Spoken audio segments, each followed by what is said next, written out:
CM updates. CM Sai के निर्देश पर लोक निर्माण विभाग में सब इंजीनियरों के 102 पदों पर भर्ती को वित्त विभाग ने दी स्वीकृति। प्रदेश में नियुक्तियों की प्रक्रिया लगातार है जारी। उद्योगपति श्री रतन टाटा जी के निधन पर मुख्यमंत्री श्री साय ने दी श्रद्धांजलि। एक्स पोस्ट कर लिखा, उनके उल्लेखनीय कार्यों को भारतवासी सदैव याद रखेंगे। सीएम साय ने नवा रायपुर स्थित नवीन निवास कार्यालय में विधिवत कामकाज की शुरुआत। अधिकारियों ने नए कार्यालय में किया स्वागत। केंद्र सरकार ने राज्यों का कर राजस्व किया हस्तांतरित। छत्तीसगढ़ को 6070 करोड़ रुपए हुए स्वीकृत। सीएम साय ने प्रधानमंत्री और वित्त मंत्री का जताया आभार। वनौषधि प्रसंस्करण के क्षेत्र में महिलाओं की भागीदारी हो रही सुनिश्चित। कटघोरा में महिलाएं आयुर्वेदिक उत्पादों का कर रही निर्माण। खबरें विस्तार से। मुख्यमंत्री श्री विष्णुदेव साय के निर्देश पर लोक निर्माण विभाग में सब इंजीनियरों के 102 पदों पर भर्ती को वित्त विभाग ने स्वीकृति प्रदान कर दी है। इसमें 86 सिविल और 16 विद्युत यांत्रिकी के उप अभियंता के पद शामिल हैं। इससे पहले लोक स्वास्थ्य यांत्रिकी विभाग में 128 अभियंताओं के पद निकाले गए थे। मुख्यमंत्री श्री साय ने तेजी से विभिन्न विभागों में रिक्त पदों पर भर्ती के निर्देश दिए हैं और रिक्त पदों पर भर्ती की त्वरित रूप से स्वीकृति दी जा रही है। मुख्यमंत्री की विशेष पहल से अब तक शासकीय सेवा के 6000 से अधिक पदों में नियुक्ति की प्रक्रिया आरंभ हो गई है। प्रदेश में युवाओं के लिए सरकारी नौकरियों में अवसर लगातार खुल रहे हैं।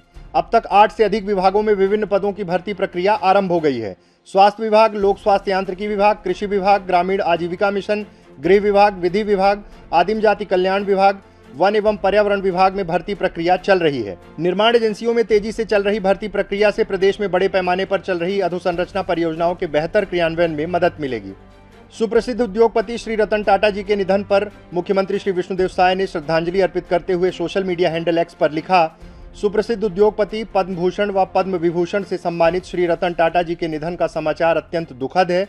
उन्होंने भारतीय उद्योग जगत को सर्वोच्च स्थान पर स्थापित किया। शिक्षा, स्वास्थ्य सेवा, स्वच्छता, मानव कल्याण के क्षेत्र में उल्लेखनीय कार्यों और देश की अर्थव्यवस्था को मजबूत बनाने में उनके योगदान को भारतवासी सदैव याद रखेंगे। उनका सादगीपूर्ण जीवन, नैतिक नेतृत्व और परोपकार की भावना एक मिसाल थी। वह सदैव हमारी यादों में जीवित रहेंगे। उनका निधन भारत और उद्योग जगत के लिए अपूरणीय क्षति है। देश और समाज में बेहतर बदलाव के लिए उनके द्वारा किए गए अभूतपूर्व कार्य हम सब के लिए प्रेरणा स्रोत बने रहेंगे। ईश्वर से दिवंगत आत्मा की शांति और शोकाकुल परिजनों, उनके शुभचिंतकों को संबल प्रदान करने की विनम्र प्रार्थना करता हूँ। ओम शांति। हाँ, हमारे देश के सुप्रसिद्ध उद्योगपति रतन टाटा जी का कल रात निधन हो गया। पद्म विभूषण थे वो, और देश में उद्योग जगत को आगे बढ़ाने में उनका बहुत बड़ा योगदान था। और देश में उन्होंने स्वास्थ्य, शिक्षा, सफाई के क्षेत्र में उल्लेखनीय काम किया और उनका निधन देश के लिए अपूरणीय क्षति है। मैं उनको विनम्र श्रद्धांजलि अर्पित करता हूं और भगवान से प्रार्थना है कि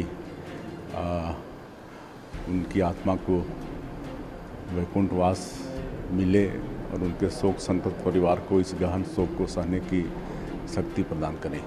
मुख्यमंत्री श्री विष्णुदेव साय ने आज नवा रायपुर सेक्टर 24 स्थित अपने निवास कार्यालय में विधिवत कामकाज की शुरुआत की। मुख्यमंत्री के सचिव श्री राहुल भगत, श्री पी दयानंद और श्री वसव राजू एस ने उनका नए कार्यालय में स्वागत किया। इस दौरान मुख्यमंत्री ने कुछ महत्वपूर्ण फाइलों का अनुमोदन किया। इस मौके पर मुख्यमंत्री सचिवालय के अधिकारी कर्मचारी भी मौजूद रहे। हाँ, नवरात्रि के अवसर में गृह प्रवेश किए यहाँ पर विधिवत पूजन करके, और आज पहला दिन यहाँ ऑफिशियल काम भी निपटाए हैं। नवरात्रि चल रहा था तो हमने सोचा कि इस शुभ अवसर पर ऑफिशियल काम भी यहाँ पर प्रारंभ कर दिया जाए, और आज 2-3 घंटे यहाँ पर ऑफिशियल काम निपटाए हैं। केंद्र सरकार ने आज राज्यों को 1,78,173 करोड़ रुपए का कर राजस्व हस्तांतरित किया है। राज्यों को जारी की गई इस राशि में छत्तीसगढ़ को 6070 करोड़ रुपए स्वीकृत हुए हैं।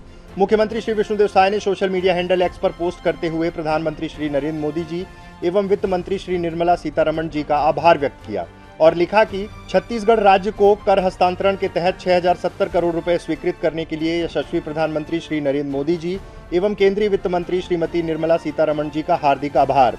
त्योहारों के उपलक्ष्य में यह राशि मोदी सरकार द्वारा प्रदेशवासियों को मिला अनुपम उपहार है। निश्चित ही इस राशि से वित्तीय संसाधनों को मजबूत करने में मदद मिलेगी, जो विकास परियोजनाओं को तेजी से पूरा करने में सहायक सिद्ध होगी। साथ ही जनकल्याण के कार्यों में भी तेजी आएगी। डबल इंजन की हमारी सरकार छत्तीसगढ़ में निरंतर प्रगति का मार्ग प्रशस्त कर रही है। मुख्यमंत्री श्री विष्णुदेव साय की पहल पर वनौषधि प्रसंस्करण के क्षेत्र में महिलाओं की भागीदारी सुनिश्चित की जा रही है ताकि वे आर्थिक रूप से सशक्त हो सके। वनौषधियों के प्रसंस्करण से न केवल प्राकृतिक संसाधनों का उचित उपयोग हो रहा है, बल्कि स्थानीय महिलाओं को स्वरोजगार के अवसर भी मिल रहे हैं। मुख्यमंत्री श्री साय ने इस क्षेत्र में महिलाओं की सक्रिय भूमिका को प्रोत्साहित करते हुए उन्हें आत्मनिर्भर बनाने की दिशा में काम करने का आह्वान किया है। छत्तीसगढ़ के कटघोरा वन मंडल में हरिबोल स्व सहायता समूह डोंगा नाला की 12 महिलाओं द्वारा संचालित वनौषधि प्रसंस्करण केंद्र ने अपनी मेहनत, लगन और सामूहिक प्रयासों से एक प्रेरक सफलता हासिल की है। इस समूह की महिलाओं का शुरुआती जीवन बेहद संघर्षपूर्ण था। पहले वे गाँव में मजदूरी करके अपनी आजीविका चलाती थी। उनकी मासिक आय मुश्किल से 500-600 रुपए होती थी। आर्थिक तंगी से जूझते हुए उनके सामने कई चुनौतियां थी, लेकिन एक सामूहिक संकल्प ने उनकी जिंदगी बदल दी। समूह ने वनौषधियों के प्रसंस्करण के क्षेत्र में कदम रखा और आयुर्वेदिक उत्पादों का निर्माण शुरू किया। समूह द्वारा हिंगवाष्टक चूर्ण, अश्वगंधादि चूर्ण, सीतोपलादि चूर्ण, पुष्यनुक चूर्ण, बिलवादी चूर्ण, त्रिफला चूर्ण जैसी कई आयुर्वेदिक वनौषधियों का निर्माण किया जाता है। कच्ची वनौषधियों का संग्रहण, घटकों का निर्धारण और प्रसंस्करण कार्य आयुर्वेद चिकित्सक के मार्गदर्शन में किया जाता है। समूह ने हाल ही में आयुष विभाग से 2 करोड़ रुपए का ऑर्डर प्राप्त किया है, जिससे समूह की गुणवत्ता का प्रमाण स्वयं सिद्ध होता है। यह न केवल उनकी उत्कृष्टता को दर्शाता है, बल्कि उनके प्रयासों की निरंतर बढ़ती विश्वसनीयता और मांग को भी साबित करता है।